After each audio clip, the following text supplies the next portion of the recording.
السلام علیکم ورحمت الله. محترم ورونو، په دې ویډیو کې به ان شاء الله تاسو ته د غسل طریقه چې نبی صلی الله علیه وسلم به مړي ته څنګه غسل ورکاوه هغه طریقه به ان شاء الله درخیو. دا یو ضروري مسله ده محترم ورونو، او د مړي سره ښه یعنی چلن کول لا مونږ ته شریعت ښودلی. اسلام چې د هندوانو په شان دی یا د کافرو په شان دین نه دی چې مړی وشو یا ویسېده یا یو بس یو کنده ورته وکاږه خوشي که نه. اسلام مونږ ته د مړي سره یعنی ښه احسن طریقې سره رویه ښودله کړې ده چې مړي ته لمبا ورکول، بیا کفن ورکول، ښایسته طریقې سره هغه دفن کول لا دي. نو محترم ورونو، څوک چې مړي ته غسل ورکوي نو یو امین انسان دی ورکي. امین دا معنا چې سبا خلکو ته دا رازونه ونه وایي چې ولا ما فلانی لمباو او خپه پړسېدلی و، خېټه پړسېدلی و، د دې نه ګند راووته او دا داسې خلکو باندې خپلو مړو ته غسلونه مه ورکوئ. زمونږ د خلکو بل عادت دا دی چې دا غسل چې کوي دا مولیانو ته وایي چې لکه مولا صاحب ته راشه ته به دې مړي ته غسل ورکړې. نه، دا ضرورونه ده. هر مسلمان باید دا طریقې زده کړي. د مولا کوم دغه نه فریضه دا نه ده. دې کې ښه خبر دا ده یو زنانه وفات شوله خاوند غسل ورکړي، خاوند وفات شو ښځه غسل ورکړي، ځکه دا د یو بل دپاره د یو جامو حیثیت لري. یې رازونه به چاته نه وایي.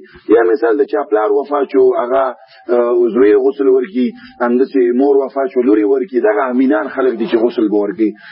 غسل ورکولو کې محترم ورونو اول به یې دا جامې ته ښایسته طریقې سره په کینچي باندې لرې کړي. محترم ورونو، لاختې چې داسې په یو ریښکې باندې که مخکې نه وتړي دا به ښه طریقې داسې وتړل شي. محترم ورونو، صحیح طریقه دا ده. په غسل کې نبي صلی الله علیه وسلم دوی شیونه به استعمالوي، یو خو به اوبه یو سدر او یو کافور. موږ سره سدر او کافور نشته، خو په دغو کې بازارو کې میلاویږي. محترم ورونو، سدر یو رقم پاڼه ده چې هغه به نبي صلی الله علیه وسلم ویلي چې تاسو مړي ته په درېیم ځل باندې دوه ځلې په اوبو باندې ومینځئ، بیا په سدر باندې ومینځئ. پاڼې شانتې دغه لري په دې بازارو کې، هغه به په اوبو کې واچوي، ښه به یې ولړي او بالټۍ به ترې ډک کړي. بالټۍ داسې شته وي نو هغه به ترې ډک کړي، بیا دوه ځلې چې په اوبو واچول انشاءالله غسل چې صحیح ورکړو، بیا به په هغه سدر باندې ټول بدن ومینځي. سدر فایده دا ده چې مړی بیا بوی نه کوي، د بوی نه هغه ساتي. بیا چې سدر باندې ښه بدن ورته هغه مطلب ومینځو، بیا به بیا پې اوبه تېرې کړي، بیا به بیا په درېیم ځل باندې په کافور باندې بیا غسل ورکړي. دا د نبي صلی الله علیه وسلم د غسل صحیح طریقه وه. محترم ورونو، نبی صلی الله علیه وسلم چې کله غسل کاوه نو دې کې صحیح طریقه بیا دا چې د مړي دا ستر عورت ټول پټي ګوره. نبی صلی الله علیه وسلم علي رضی الله عنه ته ویلي چې یا علي د مړي او د ژوندي د فخذ ته هم نه ګورئ، دا فخذ دې ته وایي. نو ستر عورت به دې لوڅ کړی نه چې تا لوڅ کړی یو بس ته غسل ورکړې، نه، دا صحیح طریقه نه ده. په دې ستر عورت باندې به ورته کپړه واچې چې دې طریقې سره د مړي عزت او اکرام وشي. محترم ورونو، دا شریعت موږ ته راښودلي.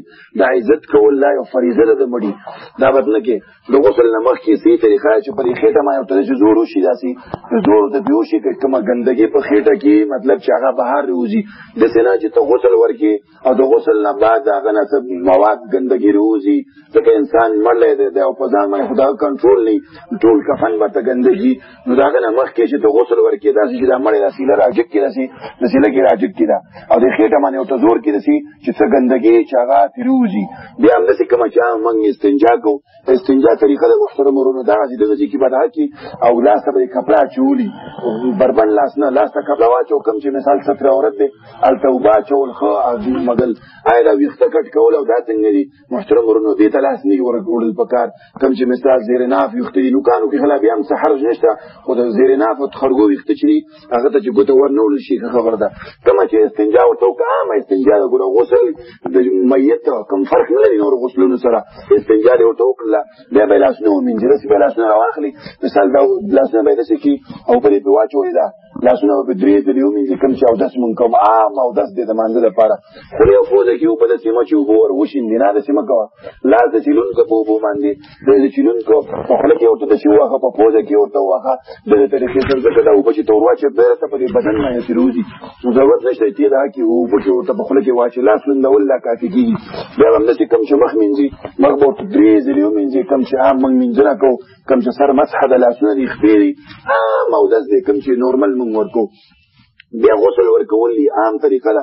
ویښتو کې نبي صلی الله علیه وسلم وایي تاسو اول خاو ته ومږئ ویښته به ومږي بیا به 3 ځلې ورته په سر باندې اوبه واچئ ټول بدن باندې به اوبه تېرې کړي یو ځلې غسل وشو بیا به همدغه طریقه وکړي سر باندې اوبه ټول بدن لون تر اخره پورې دا د نبي صلی الله علیه وسلم طریقه وه بیا چې تا کوم صدر تیار کړي صدر که چا سره نه وي نو غسل انشاءالله وشو د میت خو دا د سنت طریقه ده صدر دې تیار کړي صدر چې کوم دغه کې مطلب صدر کې پرتې دي هغه به راواخلې ټول بدن باندې مې ورته چې ووکي چې ولې واخه هغه نه بعد به بیا اوبه راواخلې صدر به دې پاک کړي دا چې پاک شو ځکه پاڼې شکل کې هغه فایده دا د علما لیکي چې دا میت حفاظت کوي چې دا بوی ونه کړي مطلب وروس نشي مختلف فواید دغه شریعت کې ښودل شوي دي دا چې ورکو بیا کافور دی چې زنګ په شان شوی ښایسته خوشبویي لري دا به ورکړي اوبو چې خبرې ته کولی کېږي په شان دی اوبو کې به یې واچوي ښه بالټۍ به ترې ډک کړي بیا به دا میت په هغه باندې ولمبی که چېرته دا کافور نه میلاوېده